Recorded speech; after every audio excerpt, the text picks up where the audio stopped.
Hello everybody and welcome to another episode. In today's episode I'm going to show you how to properly remove or replace the entire clutch kit from any Hyundai iX35 out there or from any Hyundai TUCSON out there.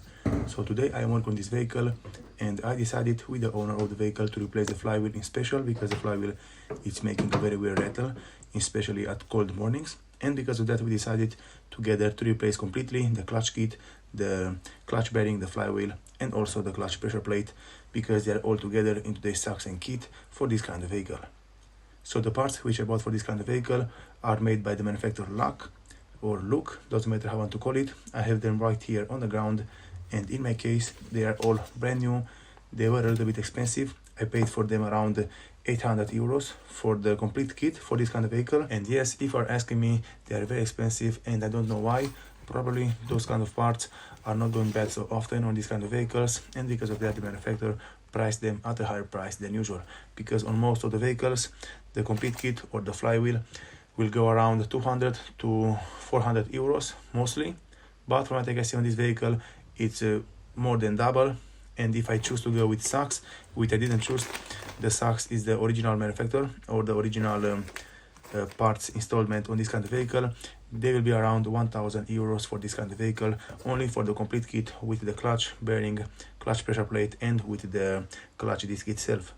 So with all of this being said, to begin this kind of job, the first thing which you have to do is to go right here on the engine bay and you have to remove all the parts which are installed over the gearbox. And after that you'll have to leave the vehicle on an elevator or on a jack stand, but high enough to make room to work underneath, and you'll have to remove the wheels, you'll have to remove the axles and some other parts from underneath the vehicle. Right here I'm just done with removing the parts which I have to remove to give me access to the gearbox right here in this area. In my case I disconnected almost everything which I had to disconnect. I disconnected this line which is providing brake fluid to the clutch bearing. This will go into the gearbox itself. I also disconnected the cables for the shifter, which is going from the shifter over to the gearbox. And after that, right here, you'll have this cable ground, which is going from the chassis of the vehicle to the gearbox itself. After that, you'll have to go underneath the vehicle. You'll have to remove the axles from the left and from the right. You'll have to remove also the oil from the gearbox. And after that, in the last part, you'll have to remove the gearbox mounting support from the bottom and from the top. And then the gearbox can be pulled out by removing all the bolts which are securing it attached to the engine. Right here, as you can see on the driver's side, the axle is removed from the wheel area, and you have to make sure that you don't put any force on the brake lines or onto the ABS lines, because in some cases if you do so, they can break very easy and you'll have more problems than you started with. Right here on the passenger side, the axle is also removed, and right now, for example, I only have to pull them out from the gearbox and remove them completely out from the vehicle.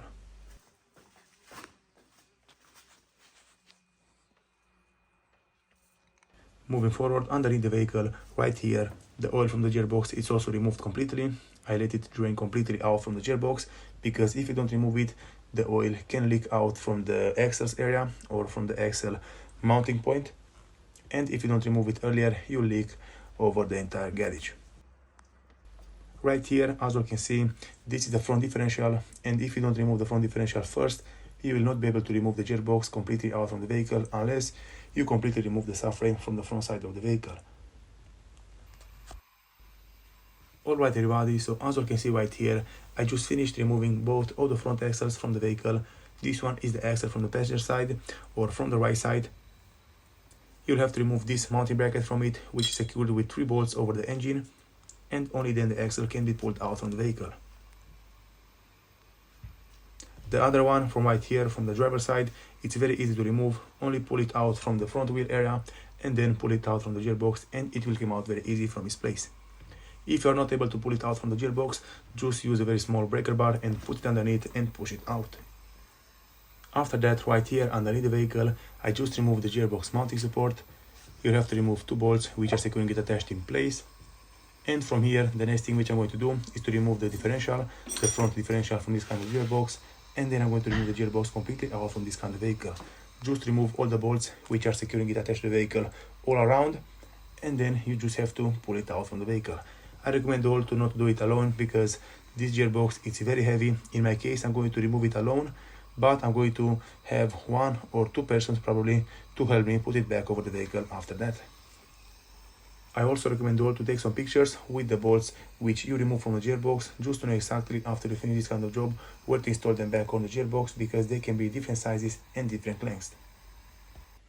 Alright everybody, so as you can see right here, the gearbox and the front differential are removed completely from this kind of vehicle. Right here, this is the closer image on how everything is looking so far, with the parts removed completely from the vehicle. I still have installed over the engine the parts which I have to replace: the clutch kit, the flywheel, the clutch pressure plate, and the clutch disc. And right here on the ground I have the gearbox, and just listen how worn out it is, the clutch bearing. It's very worn out, it's moving freely, and this is not a very good thing. This is meaning that it's a little bit worn out and it has to be replaced right away.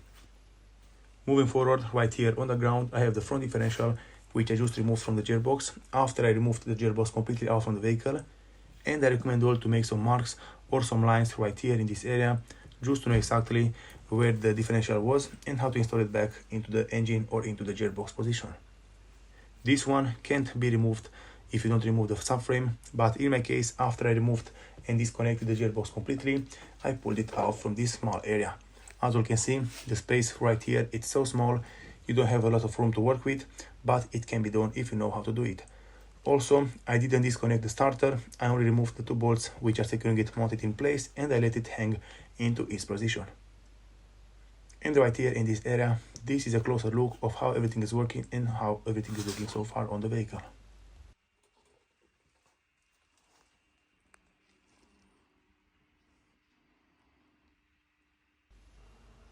Alright everybody, so right now in my case I managed to remove and disconnect all the old parts from the engine.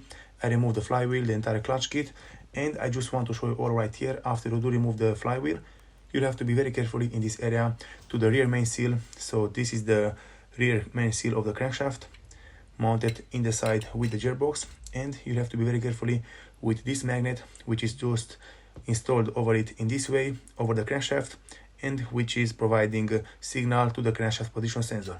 You have to be very carefully to not damage it, to not break it. Make sure to install it into the correct position, because it will have one small hole which you have to sit over, and after that you can just install all the parts back over it and tag them to spec. In my case, I cleaned everything. Everything is very clean, everything is looking very good.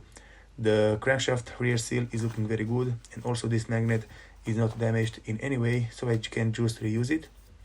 Right here, those are the old parts, and like I told you earlier at the beginning of this video, the original manufacturer which is providing them from the factory, it's TUCSON. They are all made by TUCSON. They are still in a very good condition. For example, the clutch disc and the clutch pressure plate, they are not very worn out. They can still work perfectly fine for at least 2 years. But in my case, I decided to replace everything brand new, just to make sure that in the future this car will have no problems with the gearbox or with the clutch kit in any way. Right here with the flywheel, it is a little bit blocked. The flywheel is not moving like it's supposed to be moving. It is a little bit clogged overhead. It's blocked in one position, and this is the main reason why I decided to replace it with a brand new one. So right now I'm going to compare the old part with the new one, and just remember that the old part it's made by TUCSON and the new one it's made by Look, and because of that probably there will be some differences from one to the other. Just look how the old one it's moving, and right now just look how the new one it's moving. The new one it's moving very good. This movement, it should eliminate all the vibrating from the engine, and it should provide very linear and very smooth driving of the car. Right now, with all of these things being said, I will move ahead. I will go and install all the parts back over the engine. I will clean the gearbox, and I'm going to show you all later how everything is looking so far. Alright everybody, so as you can see right here, the flywheel it's installed back over the engine. It's installed and tightened correctly. I'm going to show you the tightness for the bolts for the flywheel and also for the clutch pressure plate in a few seconds. And right now from here, the next thing which I'm going to do is to install the clutch pressure plate and the clutch disc back over the flywheel. And normally to install the parts back over the flywheel, which they are brand new, you'll have to install them with a special press. I'm going to show you all the tool and the press which you'll have to use. And also you'll have to make sure that the orientation of the clutch disc it's installed correctly. You'll have read it over the clutch disc, gearbox side or jetreader side, something like that, and you have to put it facing the gearbox or facing the clutch pressure plate. Right here I have the auto data. I installed my vehicle which I'm working on into the app, and for the tightness of the parts it's telling me to tie the flywheel or the drive plate to 123 Newton meters plus 4 degrees, and also it's telling me to install brand new bolts for it. And after that, right here a little bit at the bottom is telling me to tighten the clutch pressure plate to 30 Newton meters plus 4 degrees. So with all of this being said, it's time for me to install all the parts back over the engine. I already installed the clutch bearing back into the gearbox and it's tightened to spec. In my case, one thing which I always like to do and which I recommend you all to do is to clean the parts after you remove them from the vehicle, just to make sure that they are looking very good and they are working very good. In my case, I cleaned the gearbox completely on the outside, and I already installed the clutch bearing back over the gearbox and it's working perfectly fine. From here, the next thing which I'm going to do is to install back the clutch disc and the clutch pressure plate with the special tool which will help me to do that. And then I'm going to install the gearbox back over the vehicle. Right here in my hand I have the clutch bearing, which is the original one and which I just removed from the gearbox. It's a very high quality clutch bearing, but it's very worn out and I had to replace it right away.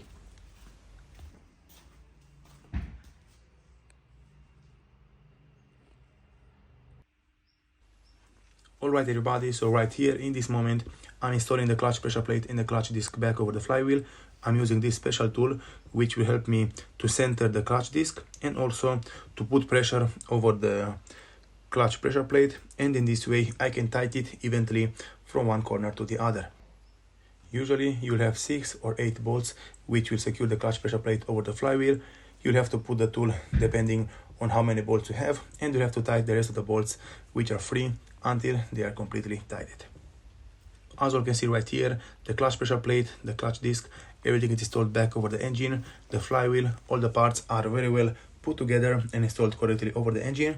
And from here, the only thing which I have to do left is to install back the gearbox. I'll have to put first the front differential into its place, and then I'm going to lift and place back the gearbox over the engine.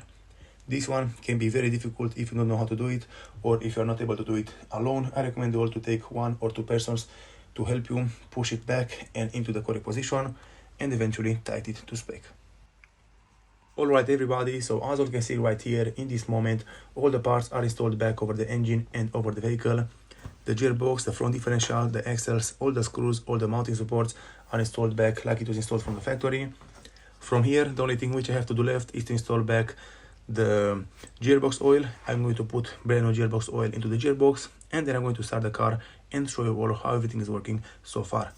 I already bleeded the system. I already bleed the system for the clutch pressure plate and also for the clutch bearing. Everything is working very good so far. And with all of this thing being said, those were all the things which you have to do most likely for this kind of car. If you want to replace or remove the clutch disc or the gearbox, or if you want to replace completely the clutch kit, which will contain the flywheel, the clutch bearing, the clutch disc, and also the clutch pressure plate. And from this moment, the only thing which I have left to do is to lower the vehicle on the ground, and I'm going to start the vehicle to see exactly how everything is going so far.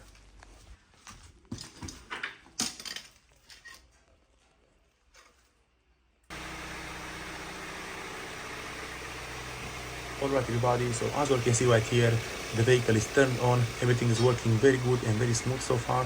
I have no problems from what I can see. I already placed the vehicle into the first gear and I let it spin a while just to make sure that all the oil will go through the gears into the gearbox.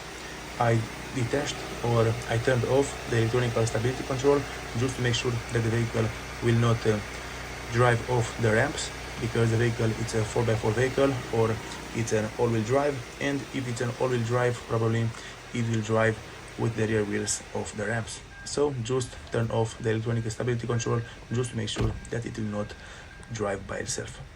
So as you can see right here, right now I'm putting the car through all the gears. Everything is working very smoothly, very nicely.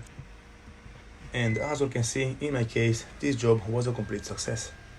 Alright everybody, so those were all the things and all the steps which you have to do and follow if you want to replace the gearbox, or if you want to replace the clutch kit completely on a Hyundai iX35 or on a Hyundai Tucson or something like that with the engine 2.0 CLI. Thank you all for watching. If you like the video and found it informative, don't forget to subscribe to my channel, give me a comment and a like down below. See you next time.